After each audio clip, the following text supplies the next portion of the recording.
Thank you, Chair. Monsieur Greton, you have said, and of course we agree with you, quote, Canada must foster a more efficient investment and regulatory environment, and that for the federal one, that involves an impact assessment and environmental assessment, and that takes several years. You've also warned that, as you have again here today, quote, the timelines that it takes to get mines through both federal and provincial processes present a real risk to Canada's ability to take advantage of this opportunity. I noted too the comment earlier that Mr. Gollan made about the risk in operations in places like Indonesia or Brazil, where you may get an approval yanked after you've got it. I would just alert for the committee that that is, of course, precisely the concern with C5, because allowable in C5, a problem I tried to fix, is the ability for the federal government to take a project off of the national list even once it has made it. So there still remains great uncertainty for junior explorers and producers in Canada and for major mature mining operators such as the ones that your organization represents. Of course, it is fact that in 2024, a survey of mining executives found no Canadian jurisdictions among the top 5 globally for mining investment, and Canada does have the second slowest approval times in the OECD. So that goes to your point about needing to improve the way in which Canada develop mines.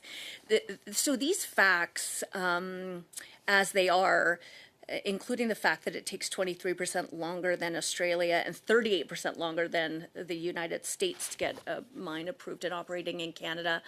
I wonder if, Pierre and Jeff, if you have comments in terms of, the policy levers that do tip Canada over into an uncompetitive position, just given the kinds of challenges there are for our amazing Canadian miners in terms of geography, geology, access to land, climate, uncertainty in policy, some of these things that tip the scale against some of our international competitors. And maybe you want to give some best practices among international competitors that that Canada could adopt to fix this issue in terms of developing mines in Canada.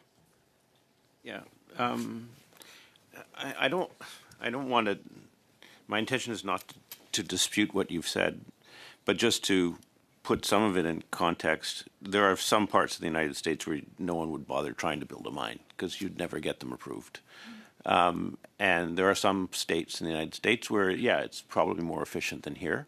And within Canada, there are some provinces that are more efficient than others. And so trying to say that it takes X amount of time to build a project in Canada, well, it depends where. Saskatchewan can be quite quick. Quebec can sometimes be quicker. BC can be longer. So it really varies. And to that end, maybe you have some comments on the complications from overlapping jurisdictions and duplication, where perhaps there could be a permanent federal policy solution to that issue. For sure.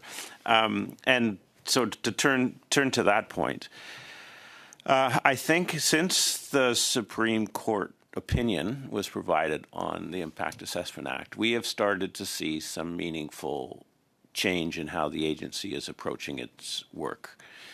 Do they need to go do more? Yes. But what we are seeing now is a more of a concerted effort, and we see it with the latest lithium project in Quebec, where they have worked out an agreement with the Cree and with Quebec that they are truly focusing on their own areas of federal jurisdiction and leaving the rest alone, which is the first clear example that we've seen, and it's the most recent one to come out of the agency in terms of a tailored impact guidelines. So we saw that as a very, very positive step.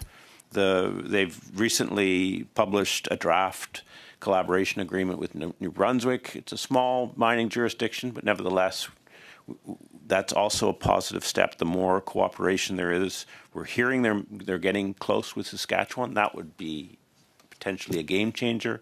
And we're noticing, like, a key issue for us has always been, like, when the agency asks proponents to do multi-year studies of critters or something when you know the answer in advance, like you know what the regulatory instrument is going to be to mitigate any potential impact on those critters. So do you really need to study for 3 years that when you know what the answer is? And of course that means 3 years of study. So how do you possibly get a project through in 3 years when 3 years alone is going to be studying this one species? So it's rethinking what they asked for and rethinking how they approach impact assessment that has been really important, and we are starting to see some real change. Thank you. And wrapping up this round. Chair, can I just say maybe thank you, Mr. Curtin, and maybe Mr. Golan would be able to provide some written response just in terms of international jurisdictional comparisons where his company operates. Mr. Gunn, 30 seconds. Oh, Now is the time to build big in Canada, and the rules are set up to build small.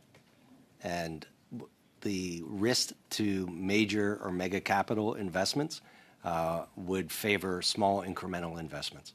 So, whether particularly clearing up the regulatory responsibilities between the feds and the provinces would be extremely helpful to streamline and making sure that it's in the hands of mining policymakers, not the environmental departments.